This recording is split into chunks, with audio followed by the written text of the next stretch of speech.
Indonesia dari masa kemerdekaan hingga masa reformasi. Gejolak sosial di berbagai daerah pada awal kemerdekaan hingga tahun 1945.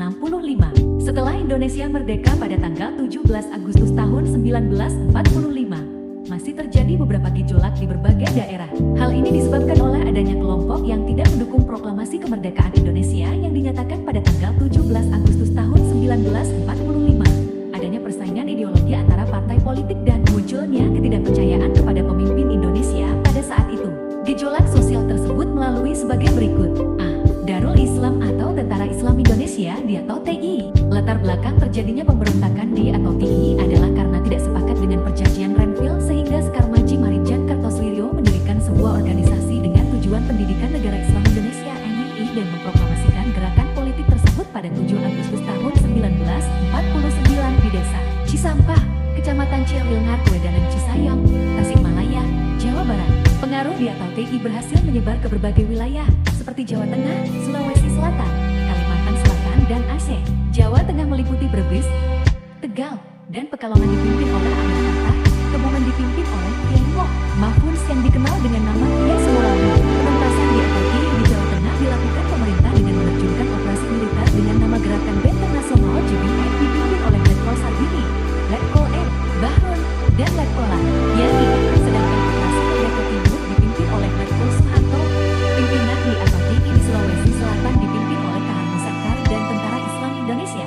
Pemerintah Indonesia mengatasi di atau TI Kahar Muzakar dengan melibatkan pasukan TP dari Divisi Siliwangi. Kahar Muzakar meninggal tanggal 3 Februari tahun 1965. Di atau TI di Kalimantan Selatan dipimpin oleh Ibnu Hajar dan menyatakan bahwa gerakannya merupakan bagian dari NII Kartosuwiryo di Jawa Barat yang diberi nama Kesatuan Rakyat yang tertindas KRIT. Di atau TI Kalimantan Selatan berhasil ditumpas pemerintah Republik Indonesia setelah Ibnu Hajar berhasil ditangkap pada bulan Juli tahun 1963 dan dijatuhi hukuman mati. Pemimpin DT atau TI di Aceh adalah Daud Gure dan NII di Aceh di bawah pimpinan Kartosuwiryo. Pernyataan proklamasi dilakukan pada tanggal 20 September tahun 1953. Akhirnya ditumpas dengan diturunkannya TNI dan memberikan penjelasan kepada rakyat Aceh tentang keadaan yang sebenarnya. B. Pemberontakan PKI Madun 1948. Pada bulan Agustus tahun 1948, Mus kembali lagi ke Indonesia. Kedatangannya membawa kebijakan baru bagi PKI yang diberi nama Jalan Baru PKI. Pada bulan September tahun 1948 di Surakarta terjadi pertempuran terbuka antara PKI dengan pemerintah. Namun, pasukan divisi Siliwangi berhasil menangkap PKI dan pendukungnya. Pada tanggal 17 September tahun 1948, PKI menggabungkan diri dengan satuan PKI lainnya di Bumi serta merebut tempat strategis membunuh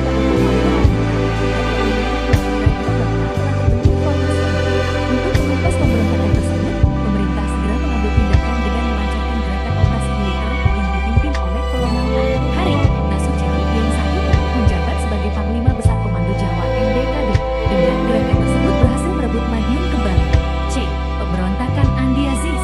Andi Aziz adalah mantan kapten tentara KNL dan pernah menjabat sebagai Komandan Konfirti RIS di Makassar. Latar belakang pemberontakan Andi Aziz berkaitan dengan pembentukan APRIS. Pasukan yang dipimpin Andi Aziz melakukan serangan terhadap markas TNI di Makassar dan menawan Panglima Teritorial Indonesia Timur yaitu Letkol A. Y. Mokoginta. TNI melakukan perlawanan sehingga terjadi pertempuran. Pada tanggal 8 April tahun 1950 pemerintah mengeluarkan ultimatum yang isinya Andi Aziz untuk segera melaporkan diri ke Jakarta dan mempertanggungjawabkan perbuatannya dalam waktu 4x24 jam. Pada tanggal 15 April tahun 1950 Andi Aziz menyerah dan berangkat ke Jakarta. Pasukan Andi Aziz kemudian bubar, tetapi sebagian ada yang mengadakan gerakan separatis membentuk negara sendiri yang disebut dengan RMS.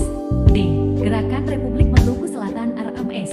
RMS didalangi oleh Dr. Christine Robert Stephen Somokil, mantan Jaksa Agung Negara Indonesia Timur NET. Latar belakang tindakannya adalah rasa ketidakpuasannya jika negara Indonesia Timur NET harus kembali menjadi bagian negara kesatuan Republik Indonesia. Somokil bekerja sama dengan IR, Manusama dan Dr. Patira Jawan memproklamasikan kemerdekaan Republik Maluku Selatan RMS di Ambon tanggal 25 April tahun 1950. Untuk menumpas RMS pada awalnya dilakukan dengan jalan damai dengan mengirimkan Dr. J.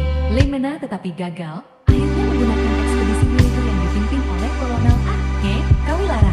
Ekspedisi militer ini menggunakan dua operasi yaitu Operasi Setempat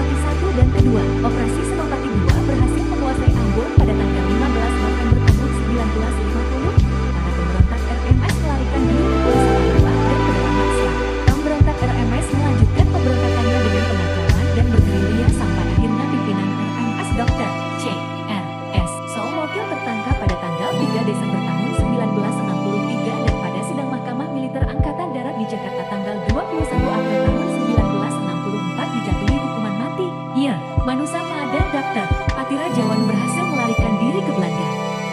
Gerakan Peri Permesta. Gerakan ini dilatar belakangi masalah otonomi dan perimbangan keuangan yang tidak memuaskan antara pemerintah daerah dan pemerintah pusat. Pada tanggal 15 Februari tahun 1958, Letkol Ahmad Hussein memproklamasikan berdirinya PRRI Permesta dengan Perdana Menterinya adalah Safruddin Prawira Negara dengan pusat pemerintahan di Bukit Tinggi. Hal ini dikarenakan usulan Ahmad Hussein yaitu dibubarkannya Kabinet Juanda tidak mendapat tanggapan dari pemerintah. Gerakan ini ditumpas oleh pemerintah dengan melakukan operasi tegas, operasi 17 Agustus, operasi Sabta Marga, operasi Sadar, dan operasi Merdeka. Pada tanggal 29 Mei tahun 1961, Ahmad Hussein menyerahkan diri kepada pemerintah, diikuti pasukannya dan para tokoh PRRI yang lain. Thank you.